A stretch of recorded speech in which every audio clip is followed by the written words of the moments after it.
YouTube channel पर सभी का हार्दिक स्वागत अभिनंदन। सभी को नमस्कार।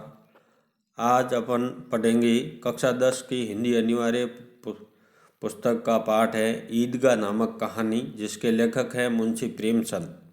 इस पाठ के महत्वपूर्ण प्रश्नोत्तर करेंगे जो परीक्षा की दृष्टि से बहुत ही उपयोगी और महत्वपूर्ण है। ईदगाह कहानी और लेखक मुंशी प्रेमचंद का जीवन परिचय पिछले वीडियो में अध्ययन कर चुके हैं। उसको आप इस चैनल पर जाकर अच्छी तरह से देख सकते हैं। और एक बार मैं रिक्वेस्ट करता हूं, जिन्होंने चैनल को सब्सक्राइब नहीं किया है चैनल को सब्सक्राइब कर लें और बेल आइकन को प्रेस कर दें ताकि नए आने वाले वीडियो का नोटिफिकेशन आपको मिल सके। तो इस पाठ के प्रश्नोत्तर करेंगे। ईदगाह कहानी। पहला प्रश्न है, प्रेमचंद के पहले कहानी संग्रह का नाम है। इनका पहला कहानी संग्रह है मानसरोवर, सोजे वतन, निर्मला, माधुरी। तो उनका पहला कहानी संग्रह है सोजे वतन, मुंशी प्रेमचंद का। दूसरा प्रश्न है, दुकानदार ने हामिद को पहली बार चिमटे की कीमत बताई थी। 3 पैसे, 5 पैसे, 6 पैसे, 4 पैसे। तो इनकी कीमत कितनी बताई थी? 6 पैसे। अगला अति लघु उत्तरात्मक प्रश्न आता है, हामिद की दादी का नाम क्या था? हामिद की दादी का नाम अमीना था। नेक्स्ट क्वेश्चन, हामिद ने चिमटा कितने पैसे का खरीदा? हामिद ने चिमटा 3 पैसे का खरीदा। लघु उत्तरात्मक प्रश्न आता है, महमूद ने कौन सा खिलौना खरीदा? महमूद ने सिपाही खरीदा। उसकी वर्दी खाकी रंग की थी तथा पगड़ी लाल रंग की थी। कंधे पर बंदूक रखे हुए वह ऐसा लग रहा था जैसे कवायद किए चला आ रहा हो। नेक्स्ट क्वेश्चन, ईद किस महीने में आती है? ईद रमजान के महीने में 30 रोजे बीत जाने के बाद आती है। ईदगाह किस लेखक की रचना है? ईदगाह हिंदी के प्रसिद्ध कहानीकार मुंशी प्रेमचंद की रचना है। यह उनकी एक प्रसिद्ध कहानी है। नेक्स्ट क्वेश्चन, हामिद के चरित्र की कोई 3 विशेषताएं बताई। हामिद के चरित्र की 3 विशेषताएं इस प्रकार हैं। पहली विशेषता है, आशावान हामिद आशा की भावना से भरा है। इसके बल पर वह सभी कठिनाइयों से लड़ सकता है। दूसरी विशेषता है, हामिद संवेदनशील है, वह बातों को गहराई से समझता है। तीसरा, कम उम्र में ही उसमें उत्तरदायित्व की भावना आ गई है। ये तो है हामिद की 3 चारित्रिक विशेषताएं। नेक्स्ट क्वेश्चन आता है, हामिद ने चिमटे की उपयोगिता को सिद्ध करते हुए क्या क्या तर्क दिए? उत्तर इस प्रकार होगा, हामिद ने अपने साथी बच्चों के साथ अपने चिमटे की उपयोगिता सिद्ध करते हुए कहा, चिमटा खिलौना है, बंदूक तथा फकीर के चिमटे की तरह उसका प्रयोग हो सकता है। दूसरा तर्क दिया, जमीन पर गिरने पर टूटेगा नहीं, जबकि मिट्टी के खिलौने टूट जाएंगे।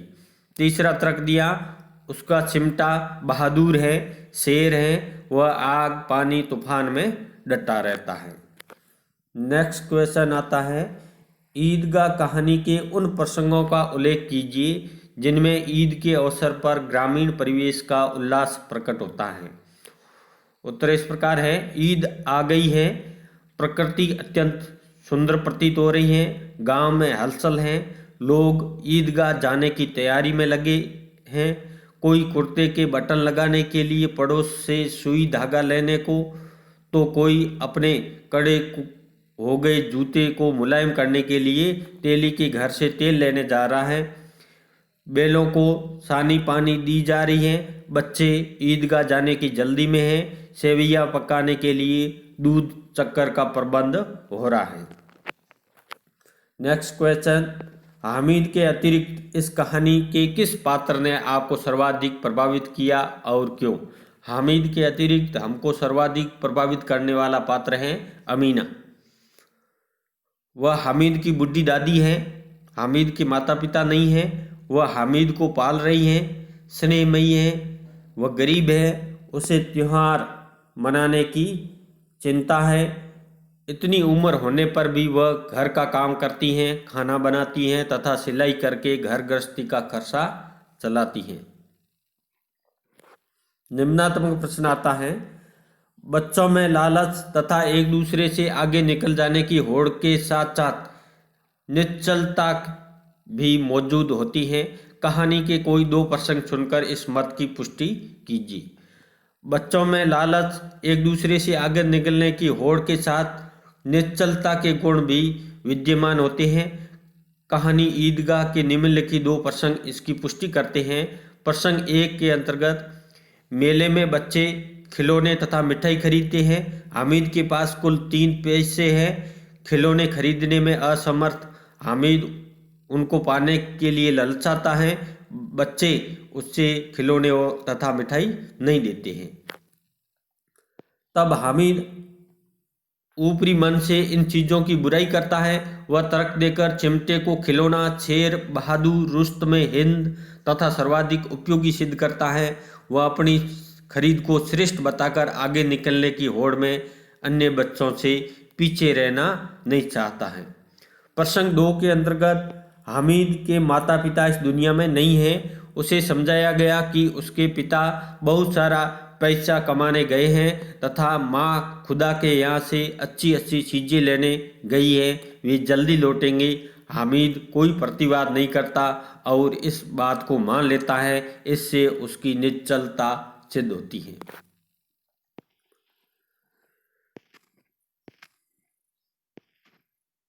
अब आते हैं अन्य महत्वपूर्ण प्रश्नोत्तर। प्रेमचंद उर्दू में किस नाम से लिखते थे? नवाब राय, धनपत राय, उल्फत राय, हिंदुस्तानी लोग। प्रेमचंद उर्दू में नवाब राय के नाम से लिखते थे। प्रेमचंद के उर्दू कहानी संग्रह का नाम क्या है? मानसरोवर, सोजे वतन, मादर वतन, प्रेमचंद। तो प्रेमचंद की उर्दू कहानी संग्रह का नाम है सोजे वतन। नेक्स्ट क्वेश्चन आता है, निम्नलिखित में से किस पत्रिका का संपादन प्रेमचंद ने नहीं किया? जागरण का किया, माधुरी का संपादन किया, हंस का किया। तो इन्होंने सरस्वती पत्रिका का संपादन नहीं किया। प्रेमचंद को उपन्यास सम्राट कहा जाता है। महावीर प्रसाद कहा था, किसने कहा था? महावीर प्रसाद द्विवेदी ने, भारतेंदु हरिश्चंद्र ने, शरत चंद्र चट्टोपाध्याय ने, जयशंकर प्रसाद ने। तो बंगाली उपन्यासकार शरत चंद्र चट्टोपाध्याय ने मुंशी प्रेमचंद को उपन्यास सम्राट कहा था। ईदगाह कहानी का नायक हैं मोहसिन, महमूद, हामिद, नूरे। ईदगाह कहानी का नायक है हामिद।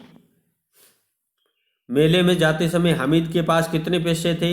मेले में जाते समय हामिद के पास में 4 आने, 12 पैसे, 3 पैसे, 5 पैसे।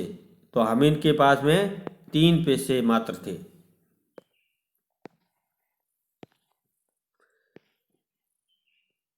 ईद के मुहर्रम हो जाने का अर्थ है खुशियों का त्यौहार, मातम में बदलना, सेवैया न पक पाना, ईदगाह न जा सकना, रोना पीटना। ईद के मुहर्रम हो जाने का अर्थ है खुशी का त्यौहार, मातम में बदलना। हामिद के पिता का नाम है आमिर, आबिद, सलमान, अली। हामिद के पिता का नाम है आबिद।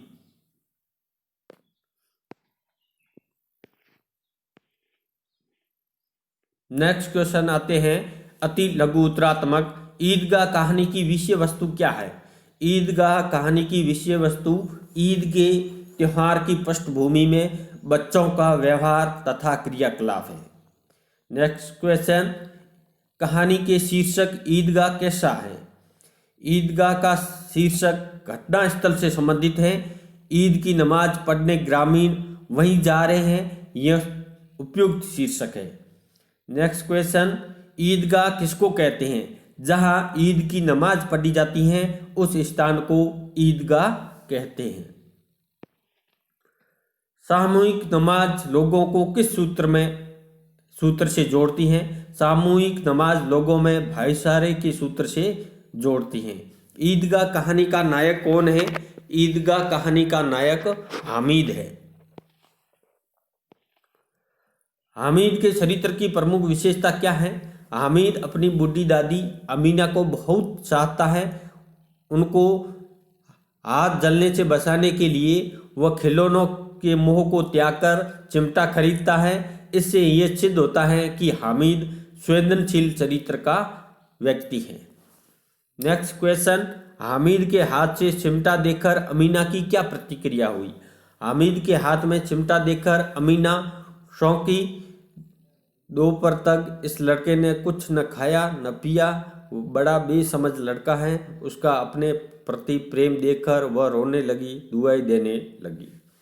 नेक्स्ट क्वेश्चन, हामिद ने चिमटा क्यों खरीदा? हामिद अपनी बुढ़ी दादी अमीना की अंगुलियों को रोटी सेकते समय हाथ आग से जलने से बचाना चाहता था, इसलिए उसने चिमटा खरीदा।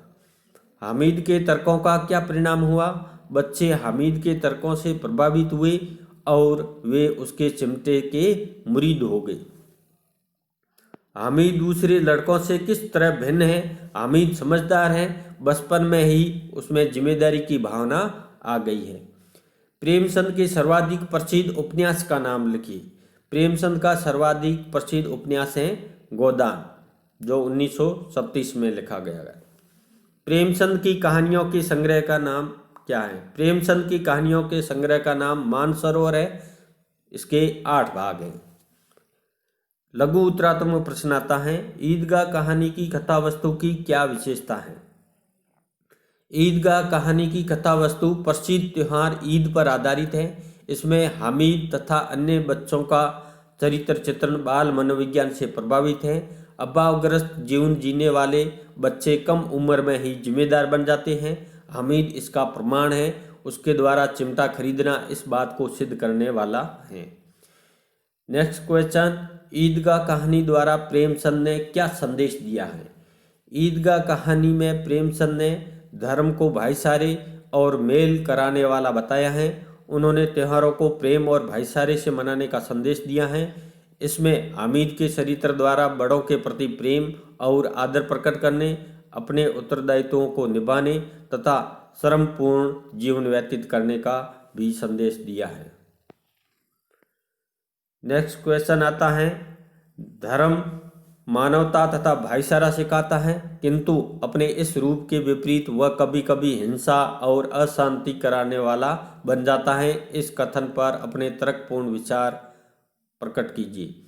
धर्म मानवता और भाईचारा सिखाता है, किंतु जब उसको मानने वाले कट्टरता अपनाते हैं और दूसरों के धर्म का आदर नहीं करते हैं, तब उसका रूप बदल जाता है और वह समाज में हिंसा और अशांति फैलाने वाला बन जाता है। सच तो यह है कि हिंसा और अशांति धर्म नहीं, उसके विवेकहीन अनुदार अनुयायी ही फैलाते हैं। नेक्स्ट क्वेश्चन, इन्हें गृहस्थी की चिंताओं से क्या प्रयोजन, यह कहकर कहानीकार क्या बताना चाहता है? उत्तर इस प्रकार होगा, यह कथन बच्चों के बारे में है। ईद पर सबसे अधिक प्रश्न वही है। बड़ों को ईद बनाने के लिए रुपये पैसों की व्यवस्था करने की चिंता है, परंतु बच्चों को इससे कोई मतलब नहीं है। लंबी प्रतीक्षा के बाद ईद आई है, वे प्रसन्न हैं, जल्दी ही ईदगाह जाना चाहते हैं। नेक्स्ट क्वेश्चन, रमजान के पूरे 30 रोजों के बाद ईद आई है, वाक्य में प्रयुक्त रमजान शब्द का क्या तात्पर्य है? मुस्लिम कैलेंडर में रमजान नामक एक महीना होता है। इस्लाम धर्म में इसको पवित्र माना जाता है। रमजान में रोजे अर्थात उपवास रखे जाते हैं। 30 दिन रोजे रखे जाने के पश्चात ईद का त्यौहार आता है, शवाल महीने की पहली तिथि को। ईद के अवसर पर सबसे ज्यादा प्रसन्न कौन है तथा क्यों? ईद के अवसर पर लड़के सबसे ज्यादा प्रसन्न हैं। वे बहुत दिनों से ईद आने की प्रतीक्षा में थे। अब ईद आ गई है, उनको ईदगाह जाने का अवसर मिलेगा। वह मिठाइयाँ खाएंगे, झूला झूलेंगे, खिलौने खरीदेंगे, घर पर मीठी सेवैयाँ खाने को मिलेंगी। नेक्स्ट क्वेश्चन आता है, उन्हें क्या खबर कि चौधरी आज आंखें बदल ले तो यह सारी ईद मुहर्रम हो जाए, इस कथन का आशय स्पष्ट कीजिए। उत्तर इस प्रकार हुआ। गांव के लड़के जल्दी ईदगाह जाना चाहते थे। बड़ों द्वारा देर करना उनको अच्छा नहीं लग रहा था। ईद के त्योहार पर घर में सेवैयाँ बननी थी, उसके लिए दूध और शक्कर की जरूरत थी। गरीब ग्रामीणों के पास ये चीज़ें नहीं थी, इनको खरीदने के लिए पैसे भी नहीं थे। वे उधार मांगने महाजन चौधरी कायम अली के घर दौड़े जा रहे थे। यदि चौधरी उधार देने से मना कर दे तो ईद की खुशियाँ काफूर हो जाएगी और वह मुहर्रम के मातम में बदल जाएगी। बच्चों को ये नहीं पता था। नेक्स्ट क्वेश्चन है, इसलिए हामिद प्रसन्न है। हामिद क्यों प्रसन्न है? हामिद गरीब है, उसके पास कुल 3 पैसे हैं, उसके माता पिता मर चुके हैं। बूढ़ी दादी अमीना किसी तरह उसको पाल रही हैं। हामिद को बताया गया है कि उसकी माता अल्लाह के यहाँ उसके लिए अच्छी अच्छी चीज़ें लेने गई हैं तथा उसका पिता रुपया कमाने गया है। हामिद को आशा है कि एक दिन वे बहुत सी चीज़ें खूब पैसा लेकर लौटेंगे, वह उसके सारे अरमान पूरे हो जाएंगे। यही सोचकर वह गरीबी में भी प्रसन्न है। नेक्स्ट क्वेश्चन आता है, उसके अंदर प्रकाश और बाहर आशा। विपत्ति आना सारा दल बल लेकर आए। हामिद की आनंद भरी चितवन उसका विध्वंस कर देगी, इस कथन का आशय स्पष्ट कीजिए। हामिद के मन में प्रबल आशा और आत्मविश्वास है कि माता पिता के लौटने पर उसके सभी संकट मिट जाएंगे। वे इतना धन लाएंगे कि वह गरीब नहीं रहेगा, उसके सारे अरमान पूरे होंगे। आशा में बड़ी शक्ति होती है, उसके बल पर मनुष्य बड़ी से बड़ी विपत्ति का सामना कर लेता है। हामिद का मन भी प्रकाश, आशा और आनंद से भरा है। उसके मन की इस स्थिति के कारण निराशा और विपत्ति वह ठहर ही नहीं सकती है। नेक्स्ट क्वेश्चन आता है, बहुत ही महत्वपूर्ण है, अमीना का दिल क्यों कसोट रहा था? उत्तर इस प्रकार होगा। गांव के बच्चे अपने अपने बाप के साथ ईदगाह जा रहे थे। हामिद अकेला था, अमीना के सिवाय उसका कोई नहीं था। उसके घर पर सेवैयाँ न पकानी होती तो वह साथ जाती। 3 कोस तक वह पैदल कैसे चलेगा? उसके पैरों में जूते भी नहीं है। अमीना साथ जाती तो बीच बीच में उसे गोद उठा लेती। यह सोचकर उसका दिल कचोट रहा था। नेक्स्ट क्वेश्चन आता है, बच्चों में ईदगाह जाते समय रास्ते में क्या बातें हुई? ईदगाह जाते समय रास्ते में बच्चे तरह तरह की बातें करते हैं। उन्होंने जिन्नात के बारे में बातें की, पुलिस वालों के बारे में भी उनमें बातें हुई। रास्ते में पढ़ने वाले कॉलेज तथा क्लबों और उसमें जाने वाले लोगों के बारे में भी उन्होंने बातें की। नेक्स्ट क्वेश्चन आता है, ईदगाह जाने वाले के बारे में लेखक ने क्या लिखा? लेखक के अनुसार लोग टोलियों में ईदगाह जा रहे थे। वे एक से एक भड़कीले कपड़े पहने हुए थे। कोई इक्के तांगे पर और कोई मोटर पर सवार था। उनके कपड़ों से इत्र की सुगंध आ रही थी। सभी के दिलों में उमंग थी। गांव के लोगों का छोटा सा दल भी अपनी विपन्नता से बेखबर संतोष और धैर्य के साथ ईदगाह जा रहा था। ईदगाह का वर्णन संक्षेप में कीजिए। ईदगाह के ऊपर इमली के पेड़ों की घनी छाया थी। नीचे पक्का फर्श था, उस पर जाजिम बिछा हुआ था। उस पर रोजेदार पंक्तियों में बहुत दूर तक खड़े थे। बाद में आने वाला पीछे खड़ा हो जाता था, वहाँ जाजिम भी नहीं था। नेक्स्ट क्वेश्चन आता है, मानव भातृत्व का एक सूत्र इन समस्त आत्माओं को एक लड़ी में पिरोए हुए हैं, इस कथन के संदर्भ में स्पष्ट कीजिए। धर्म तोड़ती नहीं है, जोड़ता है। धर्म तोड़ता नहीं है, जोड़ता है। तो ईदगाह में पढ़ी जाने वाली सामूहिक नमाज में सुंदर व्यवस्था एवं अनुशासन है। सब लोग कतारबद्ध होकर एक साथ खुदा को सिजदा करते थे, एक साथ खड़े होते थे, एक साथ घुटनों के बल बैठ जाते थे। यह देखकर ऐसा लगता था मानो सब लोग भाईचारे एवं एकता के सूत्र में जुड़े हुए हैं। कोई ऐसा तत्व उन सब के बीच में सामान्य रूप से व्याप्त था जो उन्हें आपस में जोड़े हुए था, यह तत्व था इस्लाम धर्म। सभी मुस्लिम ईद के अवसर पर सामूहिक नमाज पढ़कर अपनी एकता प्रदर्शित कर रहे थे। इससे लग रहा था धर्म वह तत्व है जो लोगों को आपस में जोड़ता है, तोड़ता नहीं है। ईद की नमाज के बाद हामिद तथा अन्य लड़कों ने क्या किया? ईद की नमाज के बाद हामिद तथा अन्य लड़कों ने चर्ची पर बैठकर चक्कर काटे।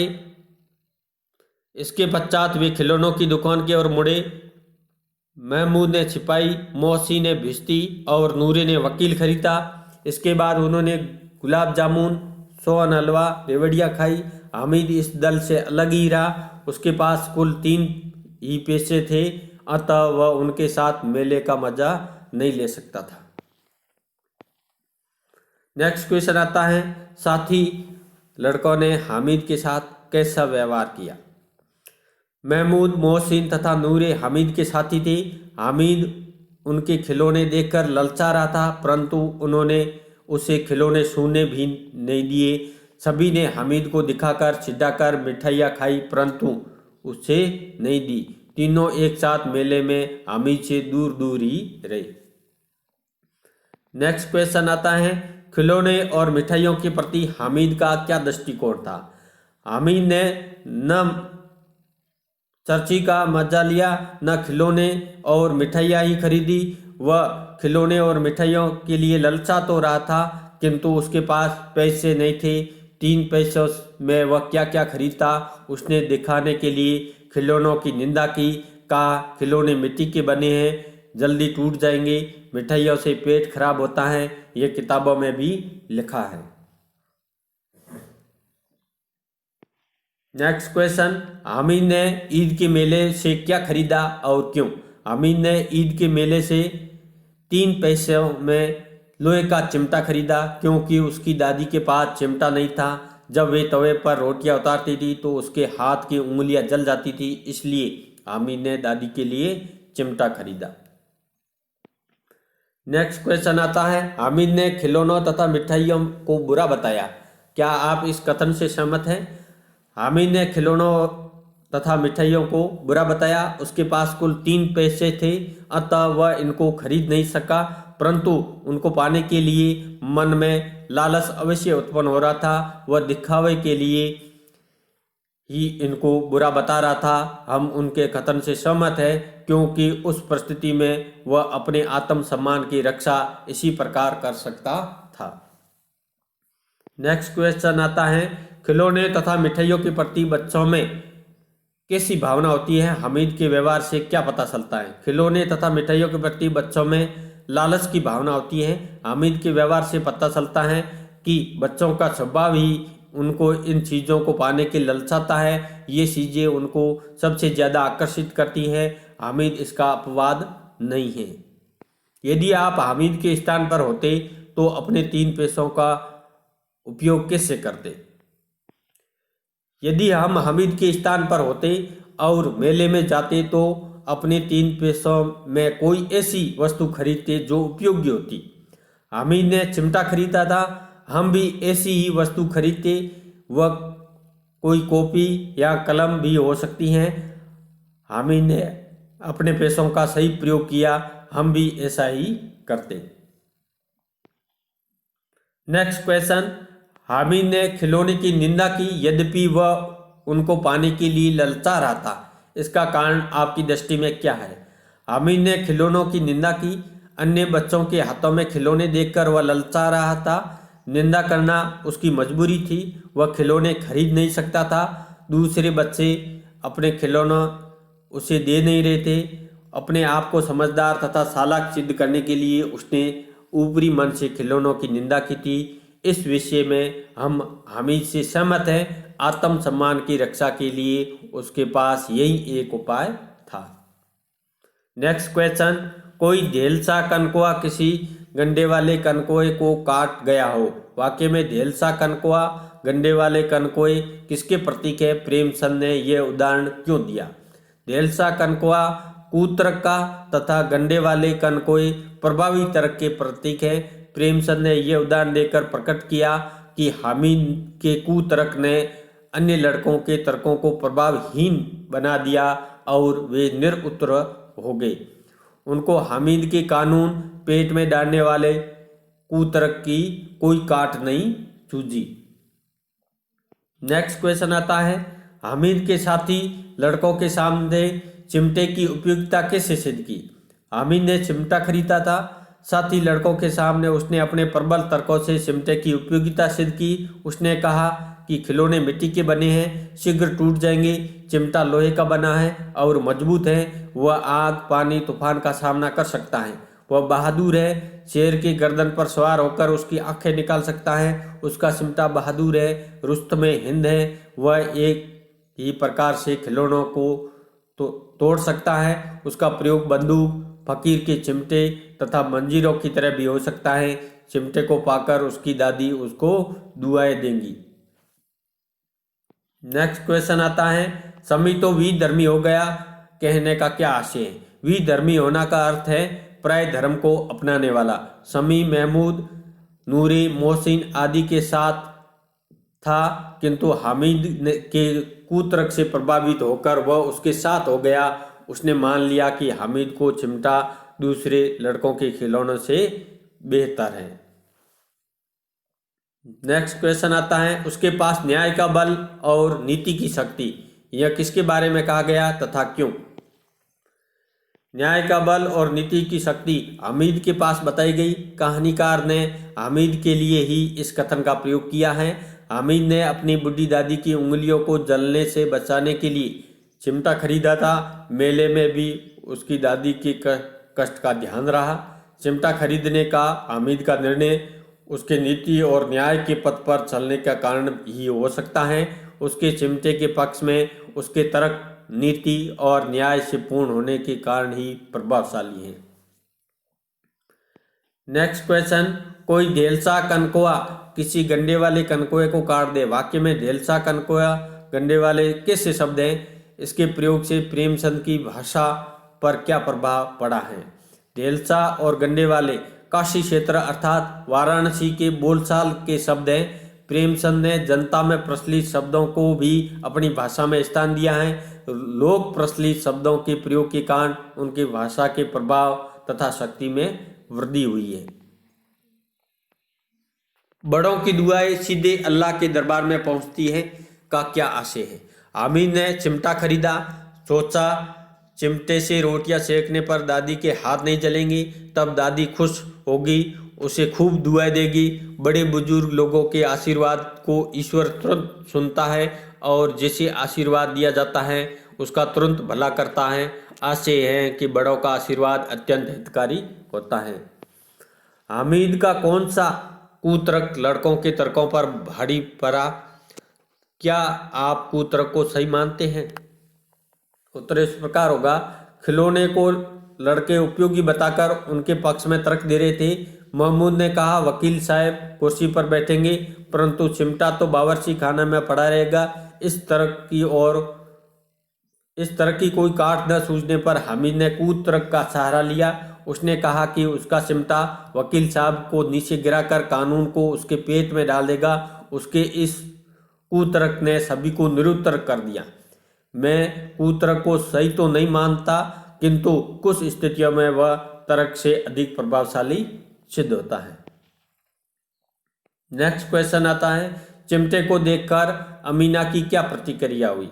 चिमटे को देखकर अमीना पहले तो हामिद की नासमझी पर क्रोध व्यक्त करने लगी, किंतु जब हामिद ने कहा तुम्हारी उंगलियां तवे पर रोटियां सेकते समय जल जाती हैं, इसलिए चिमटा लाया हूं, तब वह गदगद होकर रोने लगी और दामन फैलाकर हामिद के लिए दुआएं मांगने लगी। हामिद के प्रति उसका हृदय स्नेह से भर गया था।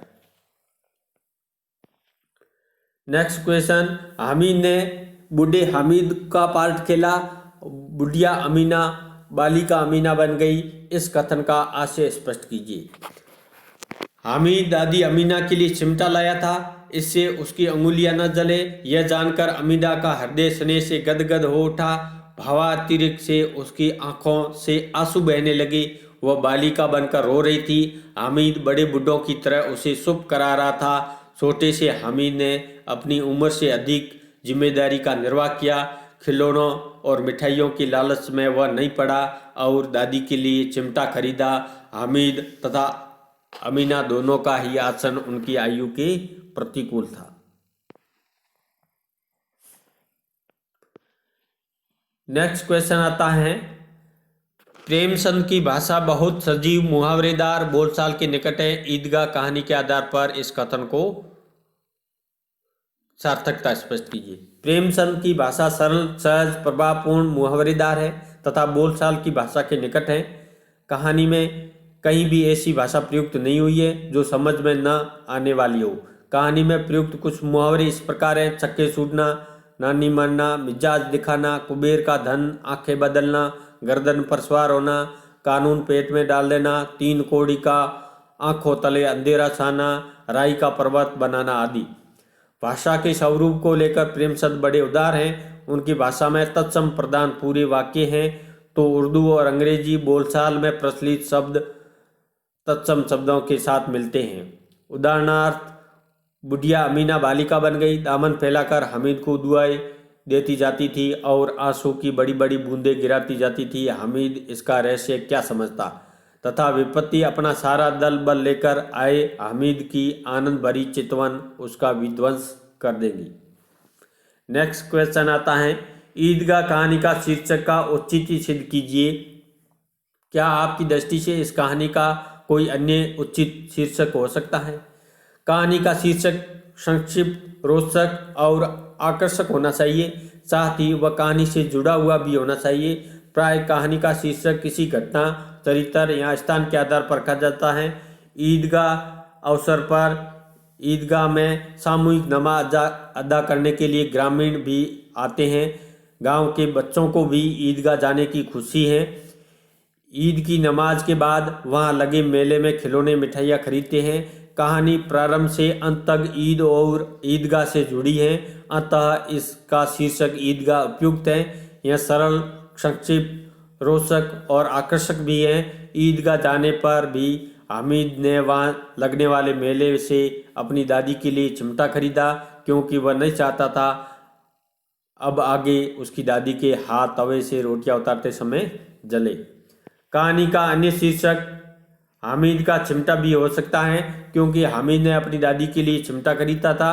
कहानी की कथानक के विकास तथा पात्रों के चरित्र चित्रण में चिमटे का भी योगदान है। ईदगाह के बाद हामिद का चिमटा भी एक अच्छा और प्रभावशाली शीर्षक हो सकता है।